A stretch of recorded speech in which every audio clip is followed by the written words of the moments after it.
Nós vamos conversar agora sobre o orçamento com o nosso colunista, Aode Cunha, que está aqui conosco agora por Zoom. Aode, muito obrigado pelo seu tempo e participar conosco. Uma boa tarde. Gustavo, prazer estar aqui conversando contigo e quem nos assiste na CNN. Prazer é nosso, Aode. Olha só, a gente tem esse orçamento que nasce com uma meta de superávit de 34,5 bilhões de reais. Mas, Aode, vamos destacar, isso a custos de programas sociais, né? Isso vai custar para o auxílio gás, vai custar para o pé de meia, para o seguro-desemprego. Eu queria entender de você, Aode, se esse orçamento é viável no longo prazo, se vai trazer os frutos que são esperados pelo governo, ou é um plano que vai, na verdade, precisar de contingenciamentos mais severos já no primeiro trimestre? Bom, Gustavo, eu acho que são várias considerações que precisam ser feitas sobre esse orçamento. Uma delas é que ele prevê um crescimento de 2,44% do PIB em 2026, para que a arrecadação acompanhe essa estimativa que o governo enviou para o Congresso de Orçamento para o ano que vem. Ao mesmo tempo que o mercado, bancos, instituições financeiras estimam um crescimento abaixo de 2%. Então, aqui, muito provavelmente, pelo menos hoje, a não ser que o cenário mude, você deve ter algum tipo de frustração de receita por um crescimento um pouco menor no próximo ano. Isso já é uma primeira consideração. Depois, é preciso se entender que o governo tem feito exclusões da meta fiscal de uma série de despesas, como precatórios, alguns gastos na área militar. Então, tem que se ver o que vai acontecer em 26. Vão continuar se tendo essas exclusões. Se a gente tira essas exclusões, a gente pega alguns relatórios, como para a própria Instituto Fiscal Independente do Senado, se teria um déficit maior, né? Uma execução real com um déficit maior. Então, tem um lado de talvez superestimativa de receitas, de outro, algumas exclusões de despesa. Nesse cenário, o governo projeta um resultado superavitário para o próximo ano. Se a gente faz essas exclusões, talvez venha um resultado deficitário. As exclusões da despesa, o governo, né, tem feito em acordo com o Congresso, pode ser que ele continue fazendo. Agora, se nós tivermos uma frustração de receitas, aí muito provavelmente o governo terá que fazer mais contingenciamentos no orçamento no ano que vem. Falando agora sobre os juros, esse orçamento pode ter um impacto considerável na curva de juros para 2026. Queria entender se você concorda com isso, se esse orçamento, na verdade, anima ou preocupa mais o mercado, como que você enxerga isso? Assim, a gente tem que olhar, tem uma parte da despesa total, que é uma despesa de juros, que ela não está sob controle do orçamento fiscal do governo federal, né? Ela depende das decisões do Banco Central. É claro que o governo ajuda à medida que tem uma política fiscal mais sólida, mais consistente, com menor expansão de gastos. Então, assim, o que pode acontecer é que nós tenhamos uma redução de juros à medida que a inflação convirja para a meta, que o Banco Central consiga enxergar essa inflação correndo mais próximo da meta, mas mesmo assim o mercado ainda projeta um nível de juro para o final do ano que vem, aí entre 12% e 12,5%, que ainda é relativamente alto. Então isso ainda vai pressionar a parte da despesa com juros. O que o governo pode fazer é cumprir naquela parte que cabe a ele, que é o superávit primário. Então, aqui eu acho que vai ser a parte decisiva para o governo conseguir compensar esse nível de gasto com juros mais altos no ano que vem. Aode, ainda falando sobre esse orçamento, é um ano de transição de reforma tributária, que foi aprovada ontem. O presidente Lula esteve em evento para sancionar essa nova etapa aqui do Brasil. E a gente está ainda em um ambiente de incerteza sobre a arrecadação do IBS e do CBS. Queria fazer, então, um paralelo entre as duas coisas. Como que a reforma tributária, que acaba de ser aprovada, conversa, então, com a rigidez desse orçamento que acaba de ser aprovado também? Olha, a reforma tributária, do meu ponto de vista, ela tem que ser olhada sobre um outro ângulo, né? Ela não deve ser olhada sobre geração de arrecadação adicional de um ano para o outro, né? Ela precisou ser feita porque o Brasil ainda tem um sistema tributário muito antigo, muito defasado, muito complexo, com uma quantidade muito grande de impostos, de muitas regulamentações, não só no governo federal, mas a nível dos estados. Então, com todas as limitações que se teve na aprovação da reforma tributária, por pressões de grupos de interesse que tentaram ter benefícios aqui e lá, está longe de ser uma reforma ideal, mas eu acho que nós avançamos numa boa direção. Vai ser um sistema tributário relativamente menos complexo.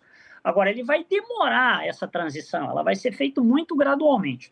Eu não acho que vai se ter nenhum impacto significativo de diminuição ou muito aumento de arrecadação no curto prazo, para 1 ano, 2 anos, por conta da reforma tributária. Ela deve trazer um ganho de eficiência para a economia ao longo do tempo, ao longo de mais anos, e aí sim, a reforma ajudando um desempenho econômico melhor, um crescimento econômico melhor, mais investimentos, ela pode trazer mais arrecadação. Mas eu acho que não deve se considerar a reforma tributária como algo que vai fazer diferença na execução, na capacidade de execução do orçamento no próximo ano no Brasil. Mas olha só, ainda falando disso, Audi, você concorda que talvez não dá mais para o governo tentar resolver essa questão de contas públicas só criando novos impostos? Quero dizer que o orçamento de 2026 prova que é impossível cortar os gastos, né, se a gente não mudar urgentemente o modelo de funcionalismo público dos salários. Aí eu falo também de reforma administrativa. Você compartilha dessa visão? Sem sombra de dúvida, o Brasil tem seguido uma trajetória onde e não é só executivo, não é só os governos, é Congresso também, tem procurado resolver problemas sempre com uma direção de criação de mais gastos. A gente pouco discute, muitas vezes, eficiência de políticas públicas na área de educação, saúde, segurança, e acha que só alocando mais recursos, aumentando o gasto do setor público, você vai resolver isso. E é um engano, porque você precisa olhar para a eficiência e porque a capacidade de arrecadação numa economia, numa sociedade, ela é limitada. O Brasil já é um país que tem uma carga tributária em relação ao seu nível de renda, ao PIB brasileiro, muito alta. Ela é muito mais alta que países que têm uma renda média como o Brasil. Basta a gente olhar para a América Latina, América do Sul. Então, nós chegamos num limite de criação de gastos adicionais. O governo tem que ser mais eficiente. Isso envolve, na minha opinião, desde ser mais eficiente em acompanhamento sistemático de políticas públicas e se fazer reforma administrativa, sim, tem uma série de outras ações que fica se postergando muito tempo, a própria questão do excesso de gastos acima do limite de remuneração do serviço público, há vários outros. A reforma administrativa está andando muito lentamente e sempre tem movimentos corporativos que barram isso. Eu acho que nós estamos num limite, sim, onde não dá mais para ficar criando expansão do gasto público, contando que vai se aumentar de novo a arrecadação com mais tributos, porque se chegou a um limite de carga tributária no Brasil que acaba inviabilizando investimentos privados e o próprio crescimento econômico. E Audi, você trouxe um ponto importante, que toda essa necessidade de ser mais eficiente vem aí em linha com o arcabouço fiscal, que não está surtindo o efeito que nós esperávamos. Eu vou dizer aqui, olha, um dado importante que o Tesouro aponta piora nas contas do governo, apesar do arcabouço fiscal. Então, tem aqui que a despesa não pode ter crescimento maior do que 70% do aumento da arrecadação, ou a alta de gastos fica limitada a 2,5% por ano. Tem o arcabouço, então, buscando conter o crescimento da dívida pública no futuro. Então, Audi, considerando todo esse recorde de arrecadação, esse recorde de direcionamento de verba para emendas parlamentares, mais de 60 bilhões de reais, e também os cortes nas áreas estruturantes que eu comentei aqui no começo, a gente pode dizer que o arcabouço fiscal virou aí uma casca que controla o volume total de gasto, mas falha em controlar a qualidade de eficiência desse dinheiro? Eu acho que as duas coisas, tanto o volume total quanto a qualidade. A qualidade nós vamos melhorar do gasto público com outros mecanismos. A gente implantar uma cultura de disciplina de acompanhamento de eficiência de gasto público, como vários países desenvolvidos, Europa, OCDE, implantam já. E o Brasil é muito resistente a isso. Mas é mais do que isso, né? Quando nós abandonamos o teto de gastos, que conseguiu cumprir com uma boa parte da sua função, fez com que a taxa de juros também caísse bastante, o novo governo eleito, junto com o Congresso, aprovou um conjunto de medidas que aumentou em mais de 200 bilhões o gasto público nesses últimos anos. Então, a arrecadação cresceu e cresceu bastante, mas não foi suficiente. E aí começa a se achar esses artifícios, fazer exclusões da meta do arcabouço fiscal, que já é bem mais flexível, mas todos os dados indicam que lá em 2027, um novo governo, seja lá quem for, vai ter que enfrentar esse tema fiscal de novo, porque o arcabouço se mostra bastante frágil para conseguir limitar o crescimento da dívida pública.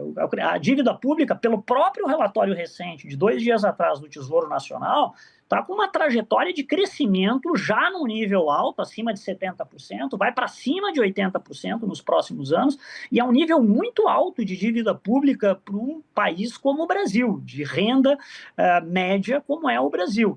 E isso o que significa lá na frente? Significa pressão de taxa de juros, necessidade de voltar à discussão de aumento de impostos, que nós já comentamos aqui, que é ineficiente para o caso do Brasil, para o Brasil conseguir perseguir aumento de investimentos e crescimento. Então nós vamos precisar uma outra cabeça de política pública em relação ao tema do gasto público e como controlar esse crescimento do gasto público no Brasil.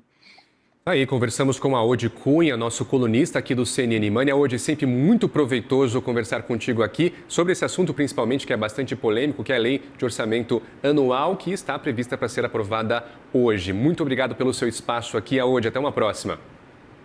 Obrigado, um abraço, sempre bom falar com vocês aqui. Um abraço, até a próxima.